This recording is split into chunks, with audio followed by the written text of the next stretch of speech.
to the Next News Network. I'm Gary Franchi. Joining me now for the special web edition is World Bank whistleblower Karen HUDES. She's one of many of a coalition of whistleblowers who are making waves across the planet. She's joining me now in studio.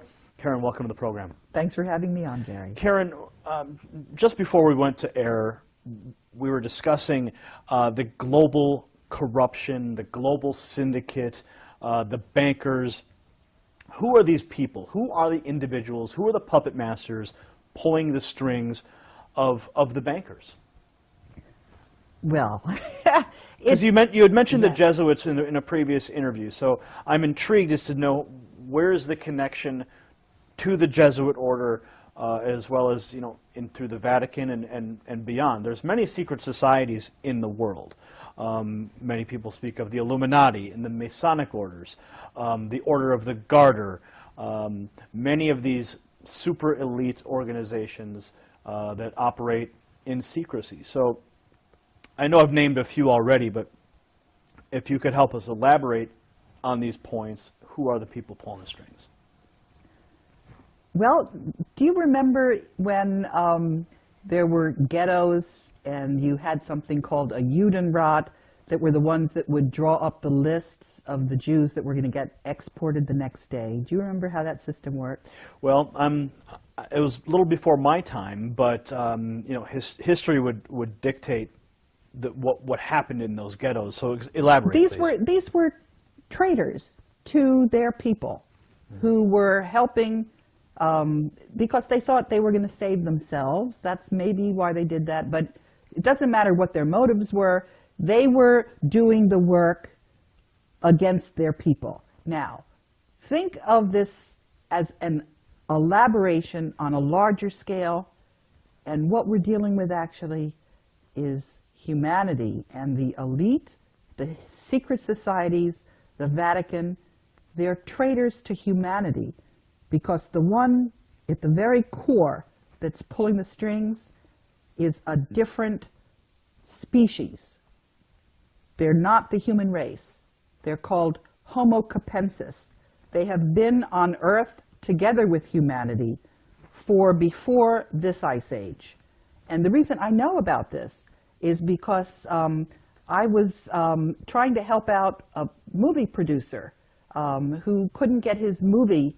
It was called The Banksters Made Off with America, Edmund Drille.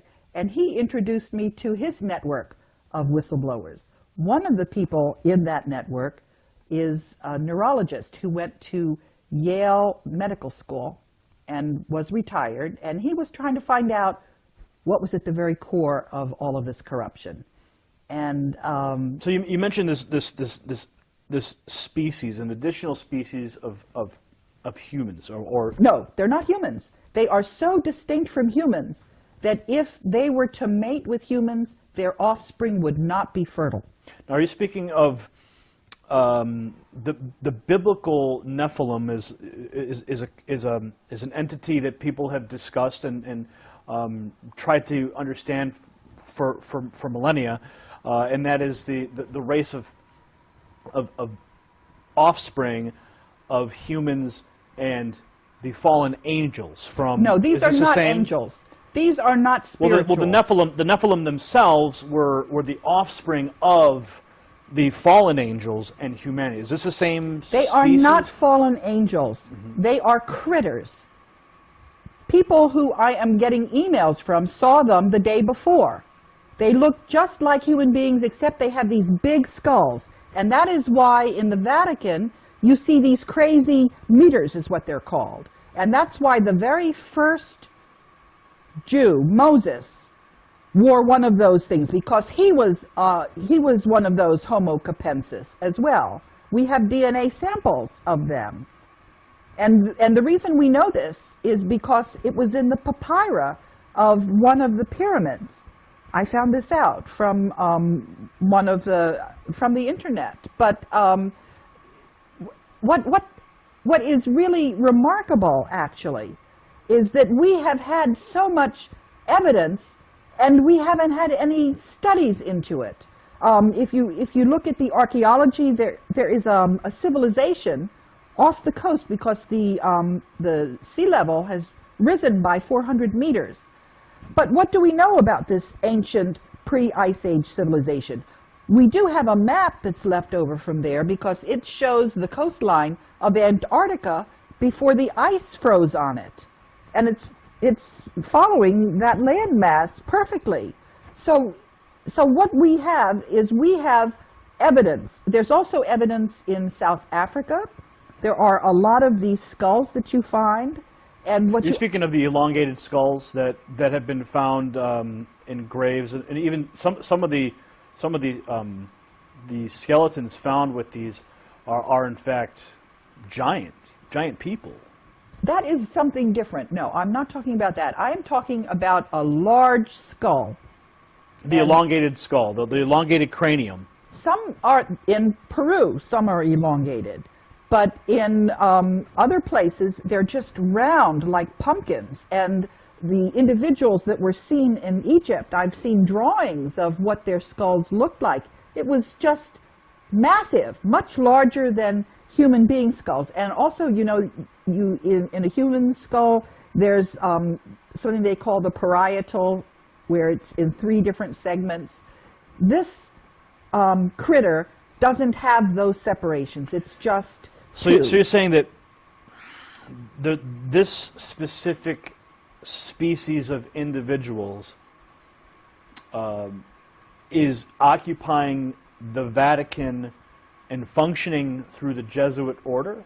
Yes, but they're also working in the banks in Portugal, because one of the people who saw this, you know, in Saturday Night Live, there was a broadcast of something called the Coneheads. Mm. So that's a slang word for them, although my mother refers to them as the boneheads. But they're alive and running around and doing all kinds of mischief. Now, some people might find the information that you're presenting right now to be completely, some people might say it's completely crazy.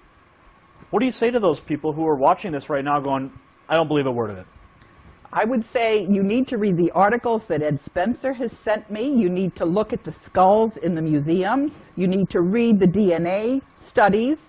And you need also to think about what kind of motive the human beings might have for being traitors to their species.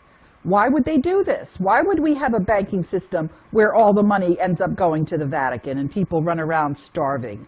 Why would we have, for example, if you look at what the actual teachings of Jesus Christ were, as opposed to when you had translations and various things happened and got put in there. And as some of the whistleblowers have been discussing this, information, articles on Homo capensis have disappeared from the internet. They've been taken down. And other critics who, I don't know why they're getting all the coverage they are, and they've been getting features in Wikipedia. Let me talk a little bit about Wikipedia. Sure, okay? Sure. I had an experience with Wikipedia because I got involved in trying to edit the biography on Robert Zoellick, who was the World Bank president. Mm-hmm. And I was trying to explain to people that the United States had lost the gentleman's agreement, which you could demonstrate. You could see, I couldn't get that into Wikipedia. They were clearly being controlled by this group that that is controlling all the capital markets. So do you think that these same people were preventing your Wikipedia edits? Yes, and what I'm trying to say is that this person who was attacking the information on Homo capensis had a big, long article featuring her on Wikipedia. So I know who Wikipedia is. I know whose interests Wikipedia serves. And when somebody who's just starting out gets a big write-up, I know what that really means.